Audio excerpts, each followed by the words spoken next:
When a white officer stops a well-dressed black man at the courthouse, accusing him of impersonating a judge, the confrontation draws a crowd. But when the truth unravels in front of lawyers, reporters, and city officials, the fallout is explosive and the officer learns a lesson he'll never forget. Judge Langston Miles had walked through the towering marble steps of the downtown courthouse every day for nearly a decade. He didn't wear his robe outside the courtroom, only his crisp gray suit, polished shoes, and quiet confidence marked him. But on this particular morning, a rookie officer, fresh off probation, stood posted outside the courthouse's front doors, itching to prove himself. Officer Clint Marshall had been transferred to the county sheriff's department 2 weeks ago and volunteered for courthouse security, hoping to earn recognition from his superiors. He didn't recognize Langston Miles. That was his first mistake. The second was letting his bias get the better of him. Langston strolled up the steps, leather briefcase in hand, nodding politely to a few familiar attorneys. Just as he reached the metal detector, Officer Marshall stepped in front of him, palm extended in a halting gesture.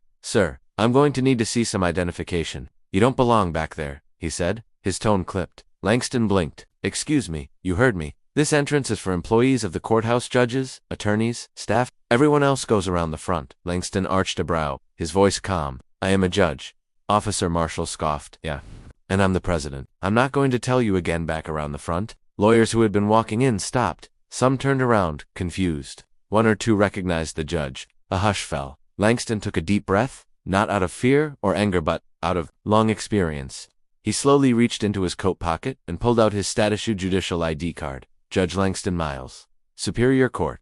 Clint Marshall looked at the ID, then back at the man. His eyes narrowed. "This looks fake. Where you get this?" That's when the real tension began. Langston could see that the officer wasn't simply confused. He was committed to his delusion, committed to protecting a status quo he didn't realize he was reinforcing. A crowd had begun to form. Courthouse employees murmuring to each other in disbelief. "What do you mean, fake?" asked a voice behind them. Attorney Julie Simmons, a veteran prosecutor, stepped up. "That's Judge Miles. Everyone here knows him." But Officer Marshall wasn't having it. "Ma'am, please step back. I'm handling this." Julie's jaw dropped. "You're harassing a judge in his own courthouse." Langston glanced toward the courthouse doors. Deputies inside were watching. Some appeared unsure whether they should intervene. "I think you should call your supervisor," Langston said slowly, evenly. "No need. I'm detaining you until we can verify your identity," the officer replied. Now gripping Langston's arm, the temperature in the air dropped. "You're detaining a sitting judge. Based on what?" came another voice, this time from a city councilman who happened to be walking in. Marshall, now defensive, pulled out his radio. "Possible impersonation of a government official, black male, late 40s, claiming to be a judge, possibly carrying falsified credentials." Langston said nothing. He looked toward the sky, as if summoning strength from something higher. But his silence was louder than any shout. In minutes, the courthouse supervisor and a superior officer arrived, rushing to the scene after hearing the commotion over the radio. Captain Reeves, a black veteran officer, took one look at Langston and immediately realized the mistake. "Officer Marshall, step away from Judge Miles immediately." But he didn't have step away. The crowd stood frozen as Clint Marshall slowly let go. Langston straightened his suit jacket, his face unreadable. Captain Reeves turned to Judge Miles. "Your Honor, I deeply apologize for this. Please, let me escort you inside." Langston looked the younger officer dead in the eyes and said quietly, "Do you know how many times this has happened to me? Not here but in life." Officer Marshall didn't respond. As Langston entered the courthouse, whispers followed. Phones had been recording. Lawyers were texting colleagues. Reporters were already calling court staff. But the story was just beginning. The courtroom was Judge Miles' arena, and he was about to do what he did best: deliver justice. The courtroom that morning was tense. Judge Langston Miles took his seat at the bench without his usual greeting. His robe was immaculate, but his face was unreadable. A mask perfected over decades of navigating life as a black man in America's legal system. Whispers still fluttered through the courtroom, lawyers exchanging looks, bailiffs subtly glancing toward the door. Even defendants sensing something had shifted. No one wanted to say it aloud, but everyone knew. A white officer had tried to detain a black judge on his way into his own courtroom. Outside, the footage had already gone viral. A courthouse intern barely 20 years old had uploaded the video to social media within minutes. The caption read, "Rookie cop tries to arrest the judge he's supposed to protect. Guess what happens next?" Within hours, it had over 2 million views. And by noon, it had reached every local news station in the state. Inside his chambers, Judge Miles sat alone after morning court adjourned. He stared at the marble wall, the ticking of the grandfather clock echoing like thunder in the stillness. His clerk, Sarah, tapped gently and stepped inside with a concerned look. "Sir," she said cautiously, "there's been quite a response. The courthouse phones haven't stopped ringing." There's a media truck parked outside, in the Chief Justice's office. Called twice. Langston turned to her with a weary smile. I imagine this isn't the kind of publicity they wanted. No, sir, she said quietly. They're worried. The word hung in the air. Not worried about him. Not about the truth, but about the image of the court. That was always the concern when racism reared its head in high places. Not the harm it did, but the inconvenience of having to address it. Tell them I'll speak to the press tomorrow, Langston said. But I'm not going to apologize for being treated like a criminal. Sarah's eyes watered a little. You shouldn't have to explain anything. Langston's voice was calm. I've been explaining my whole life. Meanwhile, Officer Clint Marshall was sitting in an uncomfortable folding chair in the sheriff's Internal Affairs office, his badge and gun placed on the table in front of him.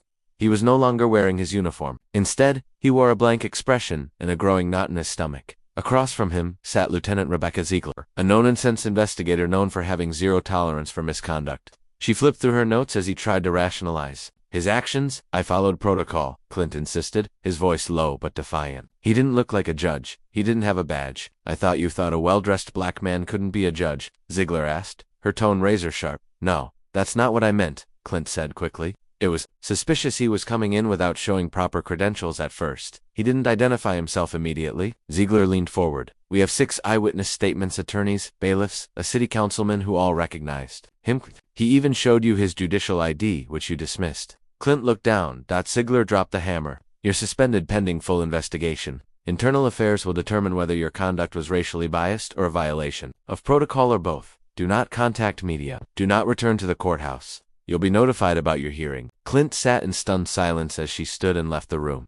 He hadn't just messed up, he'd lit a powder keg under his entire career. The next morning, Judge Miles stood at a podium outside the courthouse, surrounded by microphones. The courthouse plaza was full reporters, legal activists, students from the local law school, even clergy, flanked by colleagues, including the city's first black district attorney and the head of the public defender's office. Langston faced the crowd. I stand before you today, not as a victim, he began, but as a witness. The crowd grew still. A witness to something that too many of us know too well.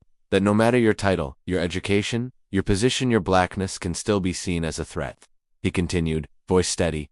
I was stopped outside the place I've sworn to uphold the law because I didn't look like a judge. What does a judge look like? What does justice look like? People began nodding. Applause broke out among the younger crowd. Langston held up his hand to quiet them. This is not about revenge. This is about reform. It's about ensuring that the systems we claim are fair do not perpetuate the very biases we claim to be fighting. A young black boy in a school uniform stood at the edge of the crowd, watching with wide eyes. His teacher leaned over and whispered, "That's a real judge." Langston saw him. Their eyes met. And in that moment, he remembered why he'd become a judge in the first place. Inside the police department, chaos was unfolding. The sheriff called an emergency press conference and issued a formal apology to Judge Miles. But it was too late. National outlets had picked up the story. Civil rights groups began demanding disciplinary action, and public trust in the sheriff's department plummeted. To make matters worse, footage from Officer Marshall's body camera was released, and it was damning. Viewers heard the sarcastic disbelief in his voice when Langston said, "I am a judge."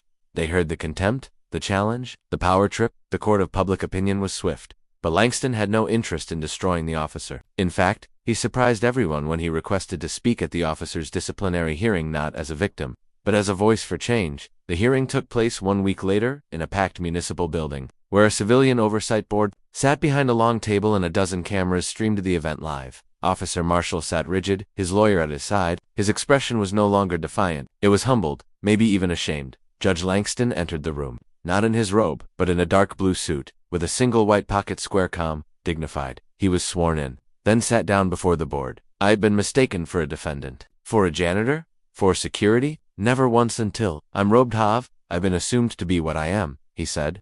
This officer made a mistake, but that mistake didn't begin with him. It began with the culture that shaped him. The culture that tells young officers who looks like power and who looks like a threat.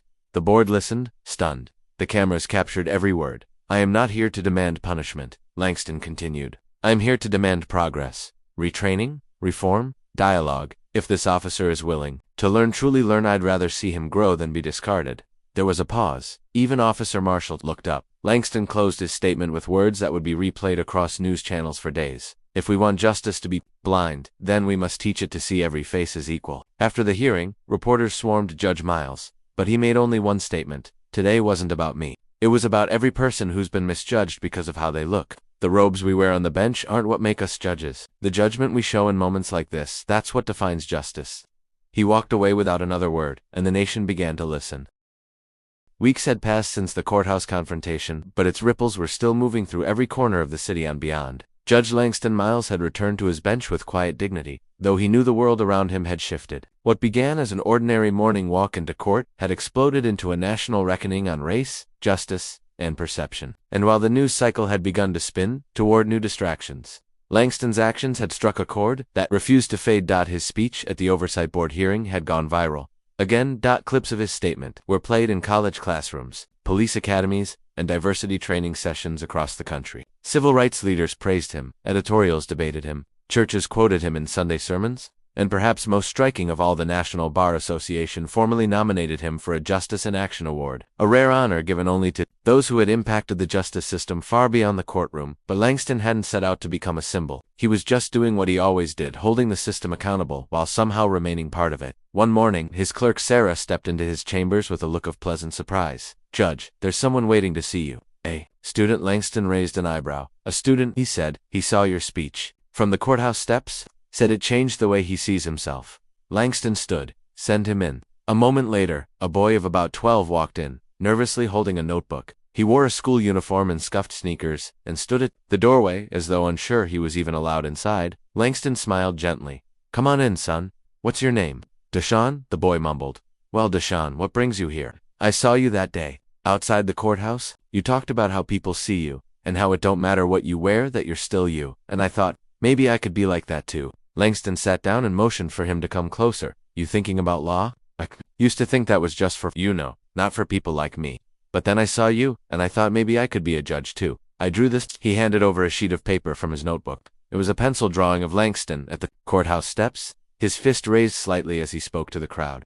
Above it, in bold pencil strokes, Deshaun had written, "I see you, Judge." Langston stared at the drawing for a long moment, emotion welling in his chest in a way that no courtroom victory had ever brought. This was why it all mattered. Not the speeches, not the articles, but this boy, this spark. He reached into his drawer, pulled out a framed photo of himself at that same age 12, with an oversized blazer on, smiling awkwardly at a mock trial event.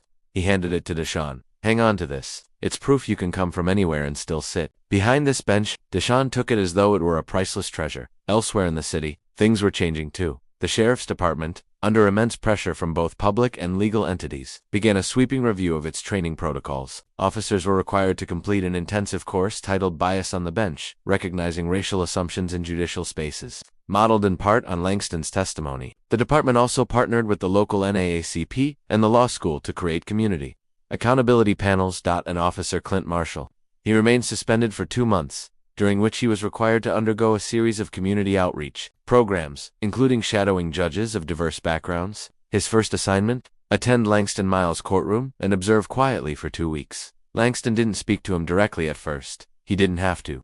Clint watched how Langston treated defendants, attorneys, even janitors with the same measured respect, regardless of background. He saw the difference between authority and authentic leadership. And slowly, something shifted. At the end of the second week, Langston finally approached him. "Learn anything?" he asked. Voice neutral, Clint stood up. "Yes, sir. I saw a lot. I wanted to say I was wrong. About you. About the way I handled everything." Langston nodded slowly. "The question is, what will you do with what you've learned?" "I'll do better," Clint said simply.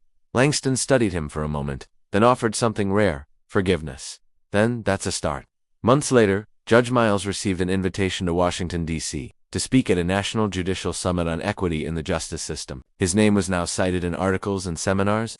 His face had become a quiet symbol of the movement for reform, not the loud, protest-fueled kind, but the kind that happened within the walls of power, brick by brick. At the summit, he shared the full story, not just about the officer, but about the system that had failed so many before. He told them about being mistaken for a defendant, a janitor, a clerk. He told them about and he challenged every judge in the room to examine their own assumptions. When he left the stage, the applause was thunderous. The final surprise came a year later. Langston was finishing his caseload one Friday afternoon when Sarah rushed in, beaming, "You're going to want to see this." She handed him a letter on official letterhead from the state Supreme Court.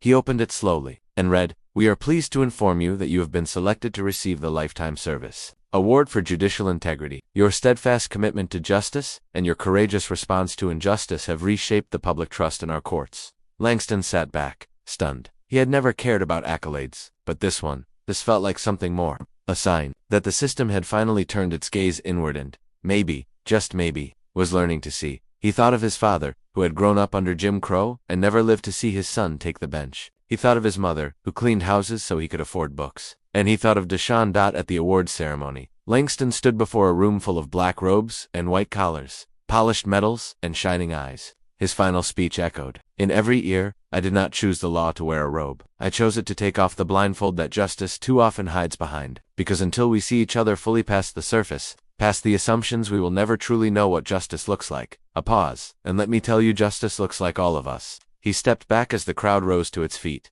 Back home. On a warm spring day, Langston returned to the courthouse, steps this time not as a judge on his way to work, but as a guest at a youth mentoring event. And there, among the sea of young faces, he saw Deshaun Egan, older now, taller, wearing a small suit that was just a bit too big. He walked up confidently and handed Langston something. It was a photo of himself. Deshaun standing in front of a chalkboard that read, "Future Judge." Langston smiled, deeply moved. "You believe it now?" Deshaun nodded. "I don't just believe it, I know it." And for the first time in a long while, Langston felt hope not just for himself, but for the system he had spent his life inside. He extended his hand. Deshaun shook it firmly. "See you on the bench," Langston said,